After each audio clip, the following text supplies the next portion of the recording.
सच्चिदानंद। केशवानंद जी, यहाँ आर्यन शेठ विद्या मंदिर के बहुत सारे शिक्षकगण पधारे हैं, बच्चे भी पधारे हैं, तो आप उनसे बात करें और हमें वो हिंदी की राष्ट्रभाषा में बोलने का मौका अच्छे से दे रहे हैं आज, तो उसका लाभ लेंगे हम। जय सच्चिदानंद। केशवानंद जी दादा भगवान के साथ बहुत साल बहुत निकट से उनकी सेवा की है, तो हम उनसे सुनेंगे। और अगर आपको बीच में कोई प्रश्न उठता है तो मुक्तता से पूछेगा, बच्चे भी पूछ सकते हैं, शिक्षकगण भी पूछ सकते हैं। जय सच्चिदानंद। जय सच्चिदानंद। नई आवाज आई। जय सच्चिदानंद। जय सच्चिदानंद। जय सच्चिदानंद। जय सच्चिदानंद। अभी आवाज आई। आज हम सबका बहुत ही भव्य दिन है। बहुत ही ऐसा दिन बहुत मुश्किल से आता है कि जब हम ऐसे ज्ञानी पुरुष दादा भगवान और सब आपदा पुत्रों जिनको बहुत बहुत बहुत अनुभव हुआ दादा भगवान के साथ का, और ऐसा अनुभव जो अभी इस पद में आया ना कि हम इंसान कब बन सकते हैं कि जब हम किसी के काम आए। नॉर्मली क्या होता है, हर कोई इंसान क्या बोलता है, हर कोई बच्चा क्या बोलेगा कि जो कुछ है वो मेरे पास आए, अच्छी चीज सब मेरे पास आए। कुछ भी हो, घर में दो भाई बहन हो या कोई भी हो, तो कोई चीज मिलेगी तो बच्चा क्या बोलेगा, ये मेरी पसंदगी की चीज है, पहला मुझे चाहिए। बोलेगा कि नहीं बोलेगा? तो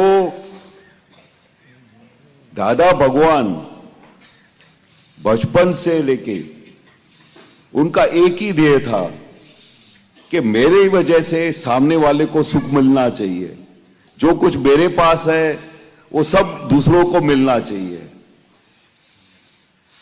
तो उसको ओब्लाइजिंग नेचर बोलते हैं। क्या बोलते हैं? दूसरों को ओब्लाइज करना। नॉर्मली हम क्या करते हैं कि मेरे को सब ओब्लाइज करे, पर मैं दूसरों को ओब्लाइज नहीं करूं। अभी ये जो समझ आ जाए और उसको इंसानियत की ये सोच मिल जाए तो इस धरती पे वो भगवान बन सकता है। तो दादा भगवान ने हमको क्या दिया हाथ में?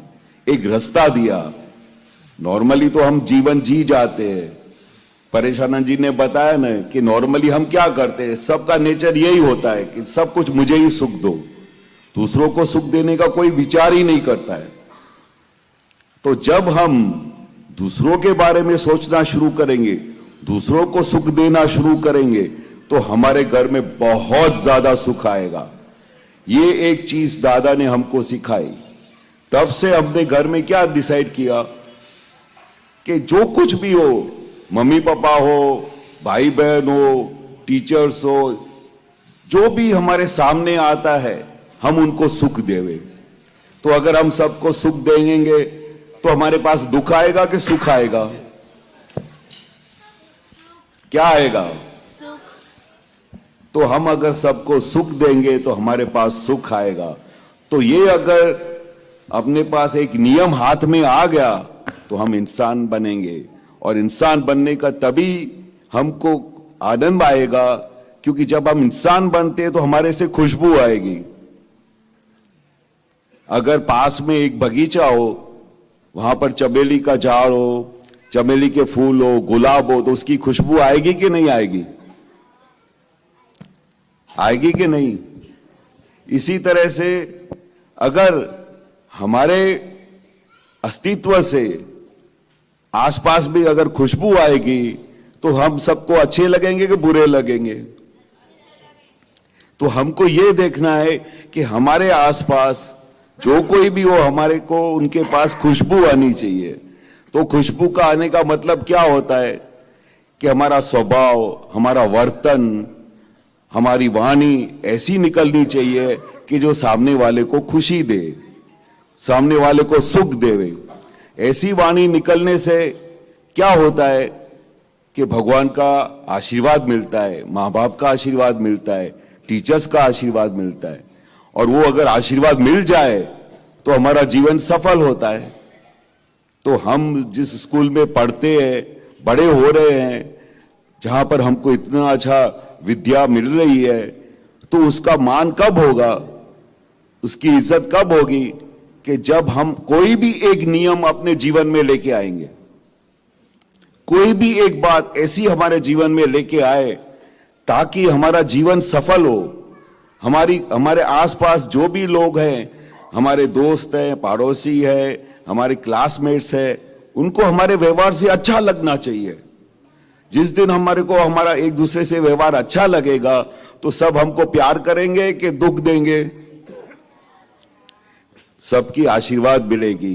तो दादा भगवान क्या करते थे कि सबको सुख देते थे, इसके लिए वो भगवान बन सके। हमारे पास एक बहुत अच्छा रास्ता मिला है, हमारे पास एक बहुत बड़ी राह मिली है कि हम इस मार्ग पे चलने से हमारा जीवन सफल हो सकता है। हमारी पढ़ाई कब सफल होगी, हमारी पढ़ाई कब सफल होगी, कोई बताएगा?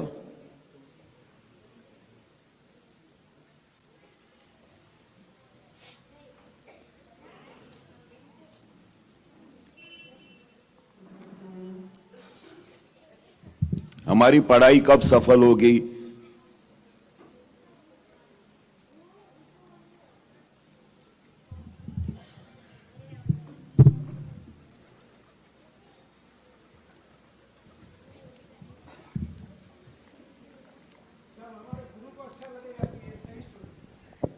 बरोबर। हमको सबसे इंपॉर्टेंट क्या चीज है कि हमारी पढ़ाई, हमारा व्यवहार, हमारा स्वभाव, हर एक चीज ऐसा होना चाहिए। वाणी, वर्तन और विनय, मतलब उसमें विनय भी सीखने को मिलता है, हमारी वाणी भी अच्छी होती है, और उस पढ़ाई का तब नतीजा अच्छा आता है कि जब हम उस पढ़ाई का मान कैसे करते हैं, कि उसकी इज्जत करते हैं, तभी उसकी रिजल्ट आती है। इसी तरह से ये दादा की समझ ऐसी है कि अगर हम उसको समझेंगे, अपने जीवन में लेके आएंगे, तो उसकी बहुत बड़ी इज्जत होगी, तभी जाके वो हमारी पढ़ाई को उसका मान मिलेगा और उसका सम्मान मिलेगा। तो हम आज से एक निश्चय करें कि हम अपने जीवन में पढ़ाई तो कर रहे हैं, उसके साथ साथ हम ये निश्चय में ये भगवान की भी चीज समझे कि हमारे व्यवहार से किसी भी जीव को दुख ना हो, वो हम ऐसा एक आज से नियम करके चले। हम क्लास में बैठे हो, काम कर रहे हो, तो हमारी वजह से सामने वाले को तकलीफ ना हो, ये हम खास ख्याल करें। तो अगर वो हम ख्याल करेंगे तो सामने वाले को हमारे लिए क्या होगा, हमारे लिए इज्जत होगी, हमारे लिए रिस्पेक्ट होगी, हमारे लिए प्यार होगा। तो वो चीज हम ऐसा बर्ताव करें कि हमारे आसपास किसी भी जीव को किसी भी हालत में दुख ना हो, सबको हमारे से सुख हो, तभी जाके भगवान का आशीर्वाद मिलता है। तो हम ये आशीर्वाद लाने के लिए इस जगह पे बहुत बड़ा आज मौका है 2 दिन का। तो आपको अंदर किसी भी हालत में कहीं भी कुछ प्रश्न होता हो, कोई कुछ नहीं समझ में आता हो, तो बहुत अच्छा मौका है। आप पूछोगे तो उसका जवाब मिलेगा, उसका एक्यूरेट आंसर मिलेगा, तो ताकि आप वो अपने जीवन में उसको लेके आ सकते हैं। कहीं भी आपको कुछ ऐसा नहीं समझ में आ रहा हो, वर्तन करने में किसी भी बात की नहीं ख्याल आ रहा हो, तो आप पूछोगे तो आपको सॉल्यूशन मिलेगा। है किसी को प्रश्न?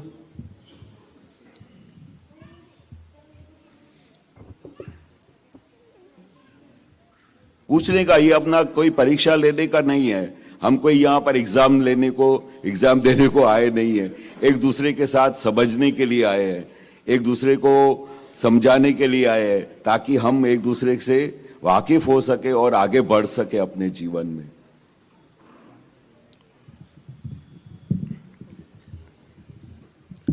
चलो आगे कोई पद की बात करें।